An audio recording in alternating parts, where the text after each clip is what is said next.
అయ్యోస్ ఇక్కడ ఈ దమ్ బిర్యానీ నేను చేసింది కాదండి, అందువలన బాక్స్తో వంపడం చూపించానండి వీడియోలో నేను. అయితే నేను నేర్చుకొని వీడియోని నేను ఒక 10 టైమ్స్ అన్నా చేసినాక అప్పుడు నేను వీడియోని షేర్ చేస్తానండి. ఈవిడ దగ్గర నేర్చుకుంటానండి. ఈమె మా స్ట్రీట్ నైబర్ గీత గారని, చాలా ఎక్స్పర్ట్ అండి. హౌస్ వైఫ్స్లో నిజంగా షెఫ్లు, పెద్ద పెద్ద షెఫ్ల దగ్గర ఈ హోటల్ మేనేజ్మెంట్ అని చెప్పేసి చిన్న చిన్న పిల్లలు ట్రైనప్ అయ్యి వాళ్ళు జాబ్స్లో చేరుతారు కదండి.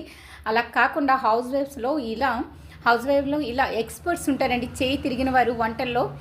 అంటే అలా అంటారండి, సాంత చేయి తిరిగిన వారు అని. అంటే ఇటువంటి వారిని, అంటే ఈమెను కాదండి, ఇంట్రెస్ట్ ఉన్న హౌస్ వైఫ్స్ని ఎవరైనా, ఈ ఒక్క వంటకం అని కాదండి, ఈ దమ్ బిర్యానీ అని కాదు, ఇంకా చాలా వంటకాల్లో చేయి తిరిగిన హౌస్ వైఫ్స్ ఉన్నారు. వారిని ఎవరైనా ఇంట్రెస్ట్ ఉన్నవారిని మనం పెద్ద పెద్ద రెస్టారెంట్స్లో ఒక డే ఫర్ ఇంత అని చెప్పేసి, లేదా వీక్లీ ఇంత అని చెప్పేసి వాళ్ళకి ఇచ్చి, ఇలా ఆ టైమింగ్స్ అంటే ఏమంటారు, టెంపరీగా అండి, అలా యూజ్ చేసుకుంటే చాలా బాగుంటుంది కదండి. చూసారు కదండి. Thanks for watching.